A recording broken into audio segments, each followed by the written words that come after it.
go ahead and show y'all the car, get into the edit in 3, 2, 1. Good morning, ladies and gentlemen. Today is the day we are taking delivery of my new car. I'm excited. I hope you guys are excited. Let's go ahead and get ready. All right, so I'm gonna get dressed real quick and then we're gonna go get breakfast and then we're gonna head out. Well, I missed breakfast. Hopefully y'all can hear me over the air vents, but I'm in the new car right now. We're about to go to the roof of a parking garage. That way y'all can see the full picture. Hey yo, hopefully y'all can hear me. I thought it was gonna be quiet up here. It's way louder than I expected. I'm just gonna go ahead and show y'all the car, get into the edit in 3, 2, 1.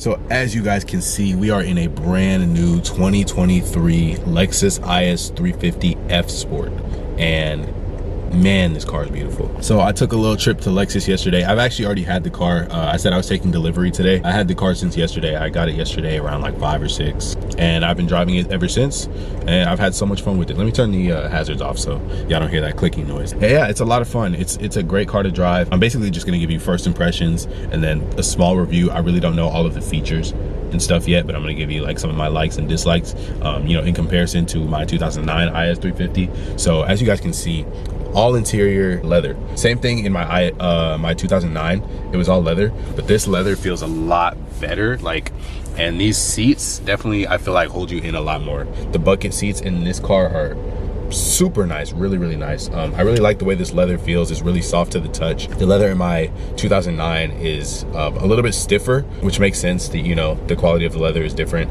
and I'm pretty sure this is fake leather anyway. Of course it's going to be a little bit softer, but yeah, I mean, everything in here is leather. The door panels, the center console, the seats, you know, it's super nice. The steering wheel, of course, is leather, really soft to the touch, especially in comparison to my 2009. I really haven't had a lot of time to drive it. As I said, I literally just got it yesterday. Let me go ahead and turn the car off just because I don't want to waste gas.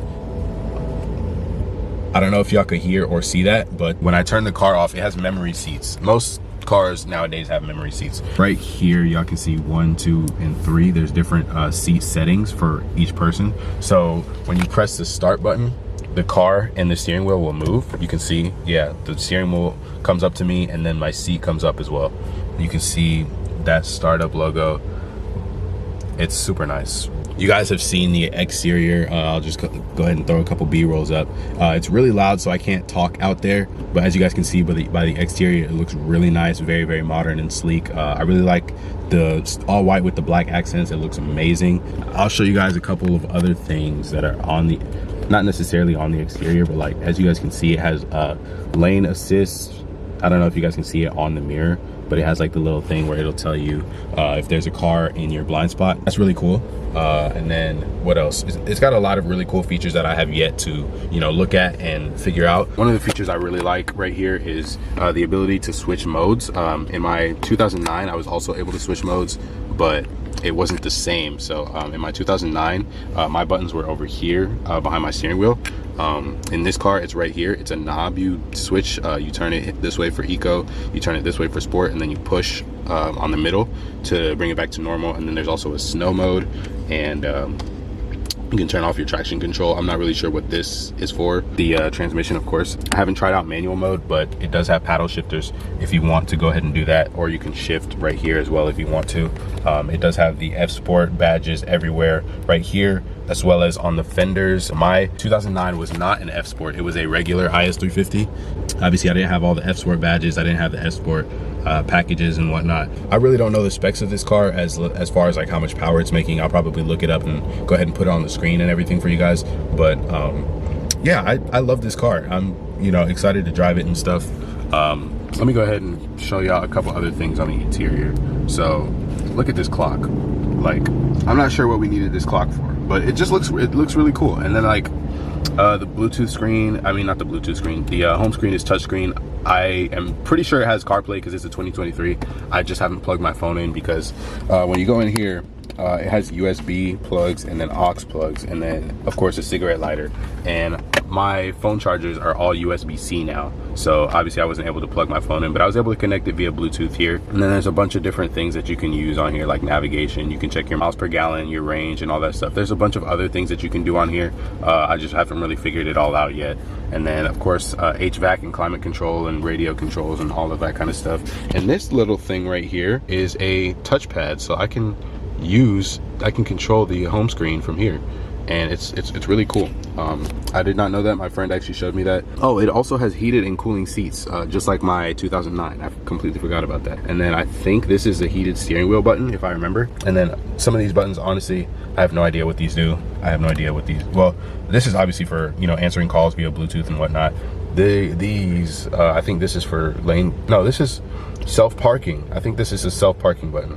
This one, I'm not sure what it is. It has just over 5,000 miles, less than 6,000 miles on the dash, and you know, I'll never get to drive a car this new again. I think it's really cool, you know, being able to drive a car basically fresh off the lot, not even being broken in yet. This is a car with the lowest mileage that I've ever had. Every other car that I've had has had over 100,000 miles when I started driving it. So it's really cool to see, you know, what it looks like fresh, literally fresh out the box, like just out of the wrapping paper and everything. So I'll go ahead and get into some of the dislikes about the car. So one of my very few dislikes is the fact that like when you hit the turn signal button, it's quiet, so you can't hear it, so you can't tell. Let me go ahead and turn the car on so you guys can see what I'm talking about. Look at that startup screen, man. Look at that, it's so nice. Like when you click this, oh wow, okay. So when I was driving yesterday, it was quiet. I couldn't hear that little tick. Now I can hear it. I don't know how, but now I can all of a sudden hear it. That was one of my gripes about the car, was that it was quiet. Like I couldn't hear whether or not my turn signals were on. Obviously you can see from there, but I just like having the noise just to know, you know. And then one of my other gripes is that the mirrors are so far out. Like they kind of, you see how far they stick out? I'm not really sure if I like that, but other than that, I really like the car. I think it's amazing, and I'm gonna go ahead and return it to Lexus now. All right, y'all, we're gonna try this out. So the car is back in my possession. At the end of the last clip, I said I was dropping it off, and I was. So I went to go pick up my car, right? My service provider was there. He got me set up, you know, we got my stuff picked up and we were good, right? I'm like halfway home, and then I see that my airbag light is on, like my passenger side airbag, which is the one that they did the recall on. So I'm like, why is it on if y'all fixed it, right? And it wasn't on before. So I went ahead and turned right around and came back, and my service provider is gone. So he had left for the day, like literally right after helping me out. So with that being said, they were like, okay, we're gonna get you on somebody else, but everybody else already had so many other people that they were working with, and so they didn't have the, you know, like they didn't have the means to help me at the time. Head northeast so they're like, on I-69. So they said, bro, head northeast on how many times is the Freeway. GPS gonna interrupt me, bro? So they didn't have anybody to help me out at the time. So what they did was they were like, all right, we'll just put you back in the same loaner car, and we'll put it back in the shop, and we'll just call you, you know, like we'll figure it out. It might be 30 minutes, it might be an hour, it might, you know. In a quarter mile, use the left lane to take the US 59 north ramp. Basically, they don't know how long it's gonna take, and you know, so they put me back in the loaner car because they didn't want me to just sit there forever. So now I'm back in the car, and now y'all can have a driving video. I set the Use the left lane to take the US 59 north.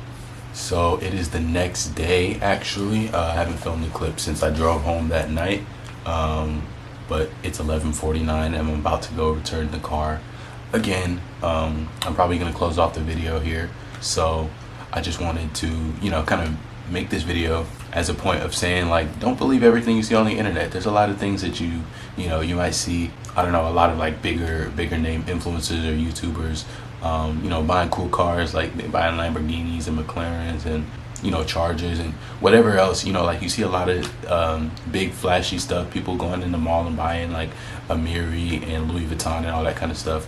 Not all of that stuff is real, you know what I mean? Like some people may have it like that, but a lot of people don't, and they're faking their lifestyle. And so, you know, I thought this would be kind of a, you know, like an interesting way just to say, don't believe everything you see online. I know sometimes it gets really hard to, you know, be at a young age, seeing a lot of other people similar to age or also a little bit younger than you, a little bit older than you know, succeeding in life, and you're like, dang, why am I not, you know, hitting these metrics? Why am I not at the same point that they are? You know, everybody's on their own journey. So, you know, don't rush yourself. Don't judge yourself too hard, especially because a lot of people are faking their stuff. But yeah, that's, you know, just kind of something I wanted to touch on before ending the video. So I'll see you guys in the next one, next week, next Friday. See ya.